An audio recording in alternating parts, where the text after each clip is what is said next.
Welcome again to our channel. Today we must talk about what's going on in Brazil in these days. Over the past 3 weeks, Rio Grande do Sul has been experiencing a period of instability characterized by heavy rain and intense winds. This weather pattern has caused significant damage and disruption throughout the state. Additionally, several cities in the region have been hit by hailstorms. Municipalities along the coast in the south and central regions, as well as the metropolitan region of Porto Alegre, have been dealing with the aftermath of hailstorms that struck on Tuesday, September 26.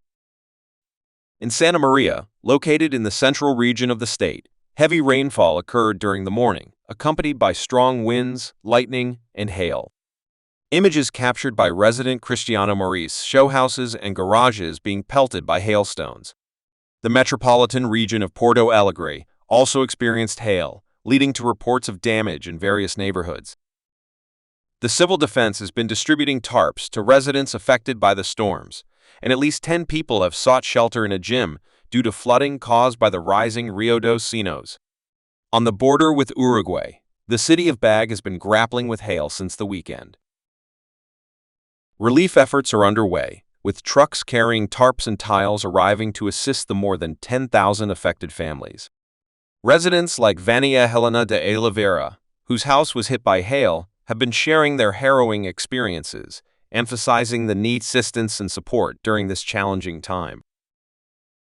Meteorological forecasts indicate that the heavy rain will persist, with a cyclone expected to affect the state's coast, particularly the eastern and northern regions. This weather system is expected to bring more intense rain and storms, possibly with gales and large hailstones in some areas. Despite this ongoing crisis, parts of the country are experiencing a heat wave and dry weather, creating a stark contrast in weather conditions.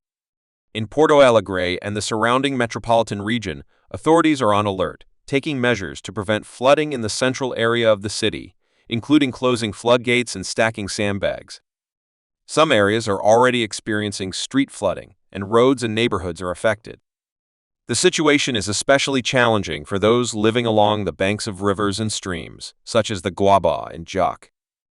Neighborhoods like Garosa and Ipanema are suffering from street flooding, with residents resorting to boats for transportation. In El Dorado do Sul, neighborhoods like Itai Cidade Verde and Paqueta are facing significant flooding, with around 4,000 people affected. Many have sought shelter in the homes of relatives or friends, and temporary shelters have been set up to accommodate those in need. Despite the challenging circumstances, local authorities and civil defense teams are working tirelessly to provide support and assistance to affected residents, distributing tarps, tiles, and other materials as needed. The situation in Rio Grande do Sul remains precarious, with ongoing rainfall and the potential for further storms. Residents in the affected areas are advised to stay informed about weather updates and follow safety instructions issued by local authorities. Thanks for watching and subscribe to stay updated.